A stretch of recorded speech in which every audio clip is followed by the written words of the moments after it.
Hey there hunters, Lord here, back with another Monster Hunter Wilds set video.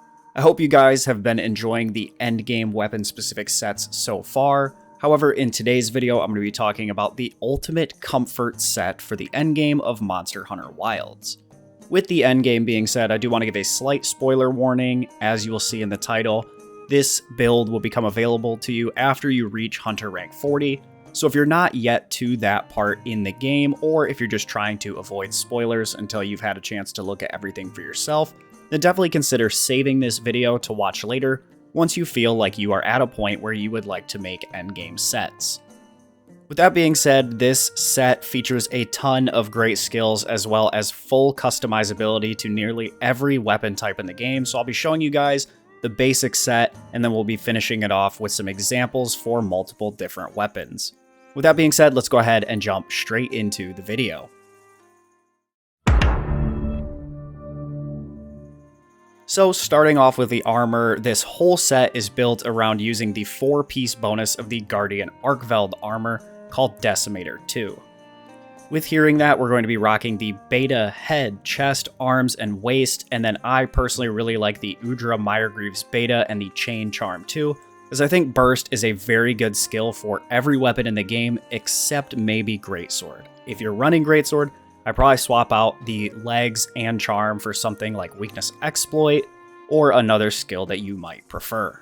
As far as the decorations go to make this basic set, all you're going to need is 2 Chain Jewel 3s and 1 Flare Jewel 3, and that will give you the skills we see here with Burst at level 5, Flare at level 5, then the other skills just come with the weapon, but our main concern here is getting that Flare to level 5. So what the 4-piece set bonus of the Guardian Arkveld armor does is whenever we break a wound, whether that's with a focus strike or by just continually attacking it, we will get some health back. This is around 25 to 30% of our health back in my testing, and with Flare's ability to allow us to wound the monster more often, you will be getting this health back far more often than you could imagine. Since Monster Hunter Wilds does not have a direct lifesteal function like the health augments in World or Bloodright and Sunbreak, what we're going to be using here is the best way to get health back without using potions or your cat. I'll include some examples of how Decimator works in the background footage now, so I'll let you guys watch those real quick. Alright, so with those out of the way, here's an example starting off with Dual Blades. Now, Dual Blades does benefit greatly from Burst, because after just 5 hits, at Burst level 5, we gain a whopping 120 element as well as 18 raw attack, and with Dual Blades hitting as quickly as it does, this is a huge boost to our elemental damage for pretty much the entire fight. I also went for Recovery up level 3, as this does work with Decimator and takes that 25 to 30% health you get back and makes it between 40 and 50%, which is a ton of health back, and as you'll see in the background now, if you manage to pop 2 wounds at once, it will stack and you will get double healing.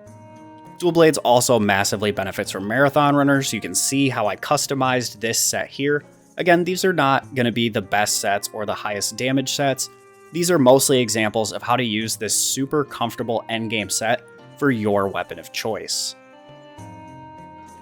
Up next, we have Charge Blade. Again, the weapon skills are irrelevant. You'll fit in whatever you want. Again, went for Medicine level 3 to get that recovery up for extra health steal when popping wounds.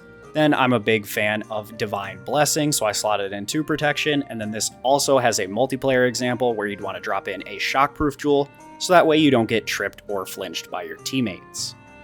The next example is my Lance set. Most of the background footage is going to be with this Lance set. Again, the Flare, Chain Jewels and the Medicine Jewels stayed in. I left Shockproof again, as Lances are the goats of multiplayer for taking all that aggro and blocking all those attacks. In level 2 slot, I went for a Jumping Jewel to help give us a little more wiggle room when hopping around with our Lance.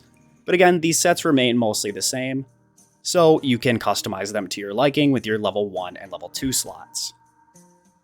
Up next, I have an example of a light bowgun set, where again, we're rocking pretty much the entirely same setup. Realistically, outside of weapons like Dual Blades or bow that need stamina-specific skills, the overall armor slot efficiency remains relatively the same. But again, I just want to state, this is me using what I like, if you feel like you want or need other skills, you can definitely change it to fit your needs. And finally, like I said, with a stamina intensive weapon like bow, here's an example there where we drop in Constitution level 3 as well as Stamina Surge level 1 to help with that dash dancing, in case you're missing some of your perfect evades or the monster's not really aiming at you a lot. This way you'll have a bunch of stamina management skills in order to deal optimal damage with the bow, while remaining very comfortable by having that health steal from Decimator 2. Here's a brief example of how you could also take the 2-piece set bonus and customize it with your own idea. So for me, I really like Adrenaline Rush on the longsword. If you saw my endgame longsword video, you already know what I'm talking about. If you haven't, I'll leave a link down in the description and in the top right now. But Adrenaline Rush effectively works with Foresight Slash, and at level 5 gives us plus 30 raw attack for 30 seconds after perfectly evading an attack. Again, this works with Foresight, so just by countering attacks, you'll be getting this boost. So I dropped in the Guardian Arkveld head, arms, and waist, the Rathalos chest, and the Gore legs, as well as the charm that gives us 2 levels to Adrenaline Rush. So all in all, we have 5 levels of Adrenaline Rush. We dropped down to only 4 levels of Flare, but this will still be quite a decent amount of wounding.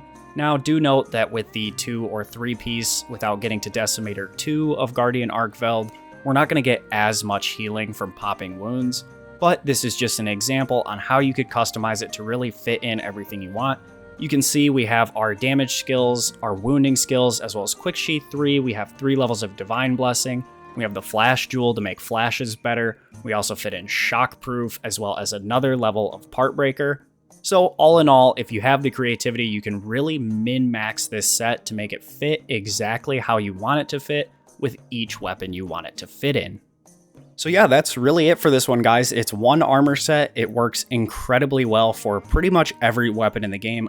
Again, Greatsword is probably the only weapon that hits a little too slow with its focus on charge attacks to take full advantage of bursts, so you could definitely drop in something like Weakness Exploit or whatever you'd prefer for Greatsword. I just wanted to give you guys some overall examples and share this set with you guys because it's super comfy. It'll save you a ton of potions and healing. It'll get you a bunch of wounds, so you'll be able to heal very consistently, even in multiplayer. So overall, I'm just a huge fan of this set, and I hope you guys liked it as much as I do. If you did enjoy the set, or if you found this guide helpful, do consider dropping a like down below on the video to support it completely for free. If you're new to my channel and you want to see more sets like this one or the other endgame sets that we've been covering across this first week of Wilds being out, then you should definitely consider subscribing. This channel is going to be one of the best resources for finding those things we just talked about, as well as all sorts of guides, tutorials, and even more information that you didn't know that you needed to know about Monster Hunter Wilds. With all that being said, I want to thank you guys so much for watching today's video. I wish you all a good day and happy hunting.